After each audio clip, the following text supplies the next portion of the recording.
Hi everyone, Lisa Haven here, and I've got a mega report to share with you guys, and one that is literally going to send chills up your spine. What am I talking about? Well, I'm talking about a World Health Organization annual report that they publish every year, but this particular report is on global health preparedness and how the world needs to prepare for a health emergency. Now, this report was published September 2019, just months before the pandemic broke out. But what's even more chilling is the fact that it tells the world to be ready by September 2020. Do they know something about a second wave coming in the fall? Now, I believe COVID-19 very well could have a second wave come the fall. This is how a majority of pandemics work, or viruses in general. But needless to say, what else is eerie about this report is they talk about viruses that are a threat and could come from a lab,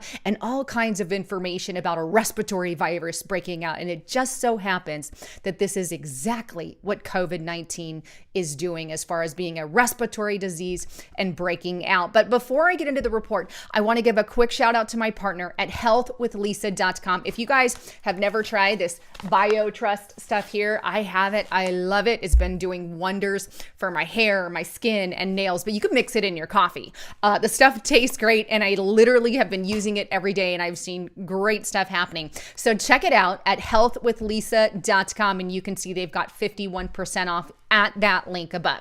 All right, so let's dive right into this World Health Organization globalist report. Now, Justice Knight, myself, thought that this report was so important that he put it on his YouTube channel. I'm also now putting it on my YouTube channel, and we've got a more detailed report where we literally go page by page on Restricted Republic for you guys to check that out who are on Restricted Republic. But let's just dive in. Now, this document is titled A World at Risk Annual Report on Global Preparedness for Health Emergencies. Now, this is an annual report, but what's interesting and unique about this one is it talks about a lot of the stuff that's happening right now in the United States of America. But again, like I said before, it also makes a prediction that everybody in the world needs to be ready by September 2020. Why the sense of urgency suddenly with this report? Good question. But you can see the date here, published September 2019.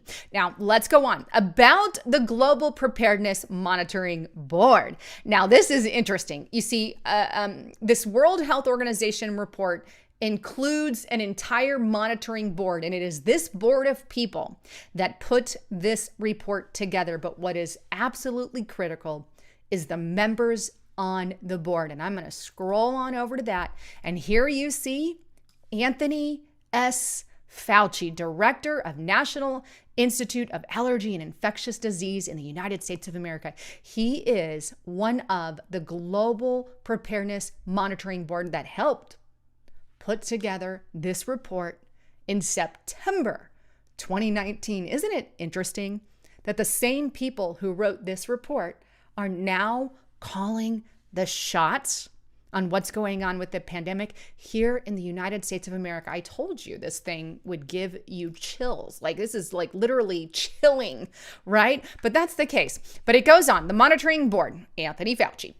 As an independent monitoring and advocacy body, the Global Preparedness Monitoring Board urges the political action to prepare and mitigate the effects of global health emergencies. Convened in May 2018 by the World Bank, World Health Organization, the board builds on the work of the Global Health Crisis Task Force and Panel created by the UN Secretary General in the wake of the 2014-2016 Ebola pandemic. Now, if Ebola broke out, we'd be in a whole world of hurt. But moving on, the board works independently of all parties, including its co-conveners, to provide the most frank assessments and recommendation possible. The findings, interpretations, conclusion, and opinions expressed by the report and board members, Anthony Fauci, represent their views only and not those of organizations and or co-conveners. So there you have it. Here's some of the things that they provide as well. So moving on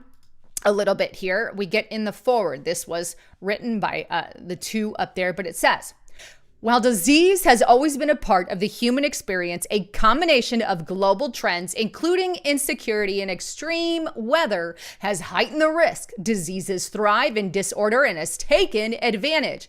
Outbreaks have been on the rise for the past several decades, and the specter of a global health emergency looms large, obviously. If it is true to say what's past is prologue, then there is a very real threat of a rapidly moving, highly lethal of a respiratory pathogen like COVID, killing 50 to 80 million people and wiping out 5% of the world's economy. A global pandemic on that scale would be catastrophic, creating widespread havoc, instability, and insecurity. The world is not prepared. Interesting. They're talking about a respiratory pathogen killing 50 to 80 million people. Now, COVID is nowhere near that at this point, but maybe that's why the CDC has said that they can assume deaths. I've already shown the report multiple times. You know, they got to start moving that number. But needless to say, here's a report from these globalists saying, well, the world isn't ready, but there is a coming respiratory pathogen. Now, this plan includes 7 urgent actions that they are telling the world that they need to prepare. So there's 7 things that the world has to do to prepare for this event. And you can see they need to have the progress by September 2020. That's the date.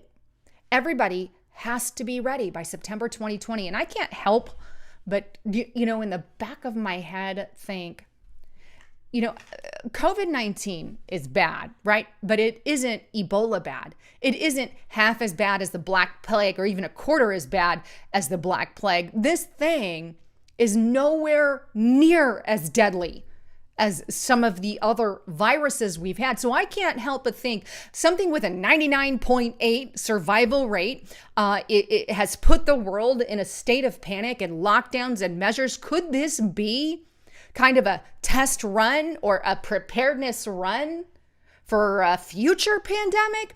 Maybe this was sparked by, I don't know, Mr. Anthony Fauci, right? To prepare the world for a future pandemic. We have to have everything in place, ready to go for when a really bad one hits. And here, now they've put an indicator that we have to be ready globally to handle pandemics by 2020. Well, now we will be, right? With your full contract tracers, with your full Orwellian lockdowns, with your full removal of freedoms, with your full forced vaccinations, which I hope don't happen, right? But it's on the agenda. Maybe they'll do that one day. Who knows? But it's all a part of this medical style surveillance. They got it. They met their deadline. Interesting. But here's the 7 urgent actions that they told the world to prepare for these health emergency. Again, I can't get over the fact Fauci put this together and he's the one heading this up. But heads of government must commit and invest. Every country has to commit to being prepared under the IHR, your International Health Rules, regulations, and laws, right? They must prioritize, dedicate domestic resources and spending and universal health coverage. And look what else made its way in there, the Sustainable Development Goals. Well, let's just throw in, Agenda 2030 in this health preparedness plan. Wait, now.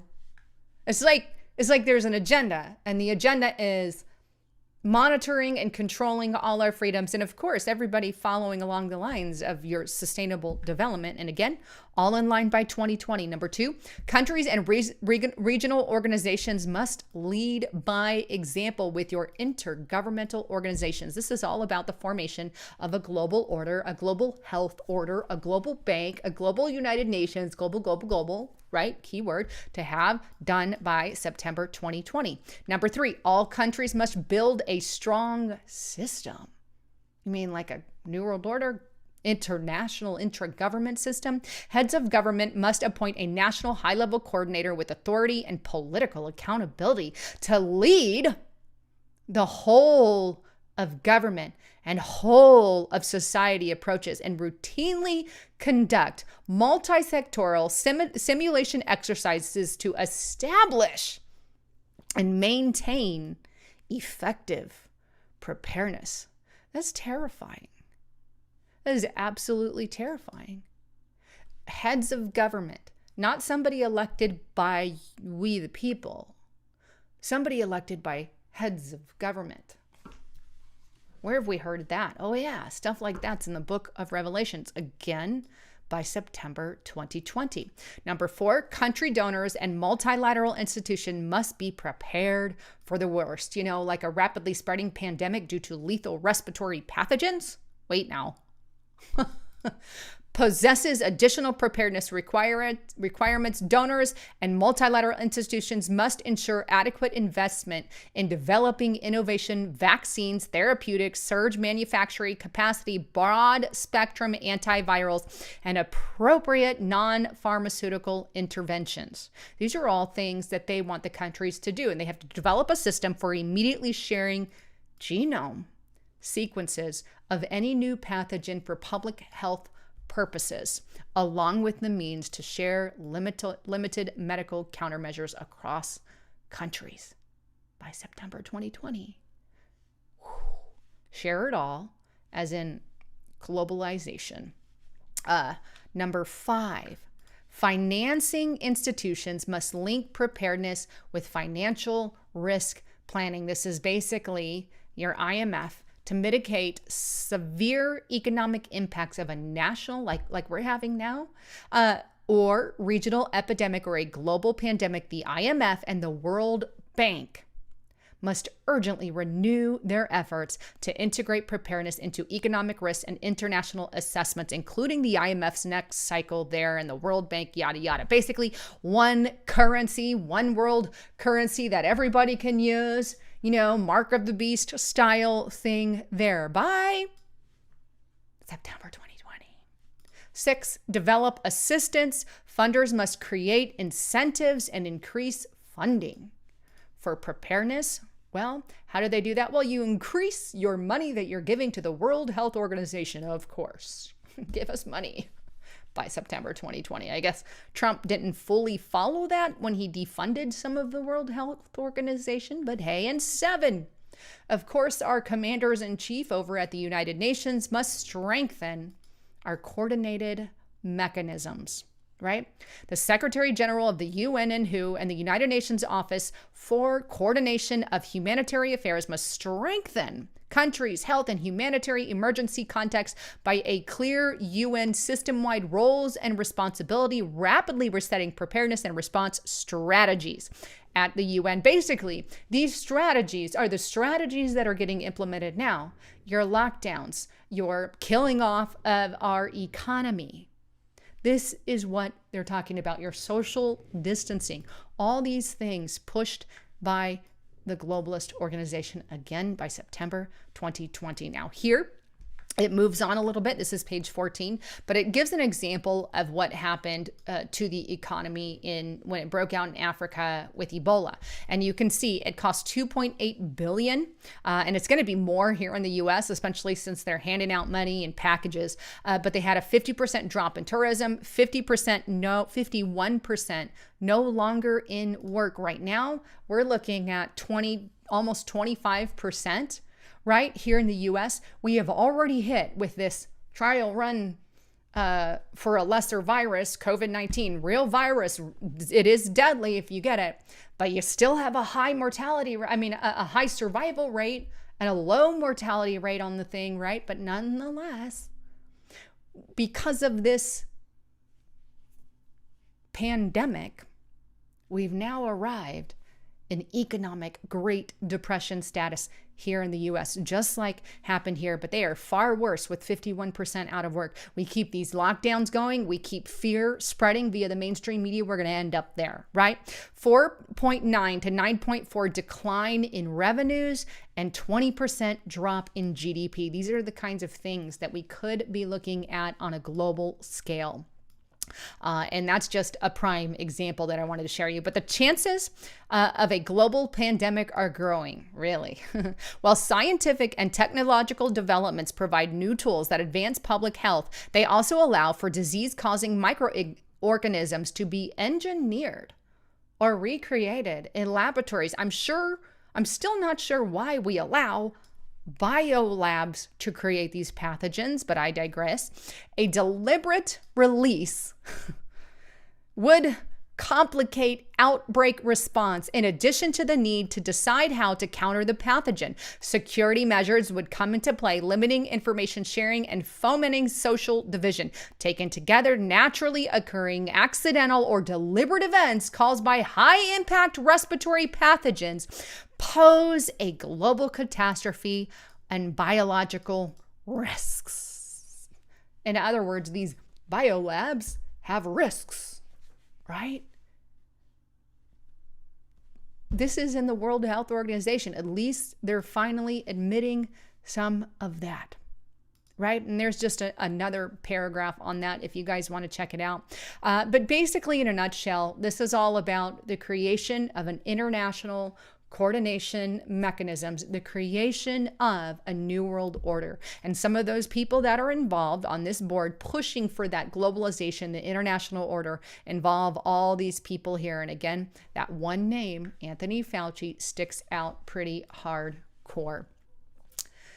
Anyhow, I've told you from the get-go with this pandemic that the goal is globalization. The goal is the creation of more international bodies. The using the useful idiots that do everything they're told, right? They feed in the fear, they take in the fear, and they respond in action. They're using them to implement their communist style principles and policies right now in the United States of America. And so the territory that we are entering is downright terrifying. Anyway, I'd love to get your thoughts, comments, and concerns on this. If you want more information on World Health Organization report, where we go through a lot of the pages, Justice Knight has also kind of dived in a little bit on that on Restricted Republic. So check that out. And don't forget, use the code BAND to get 25% off the monthly or the yearly. Anyhow, I love all of you. Thanks for tuning in. I'm Lisa Haven, signing out.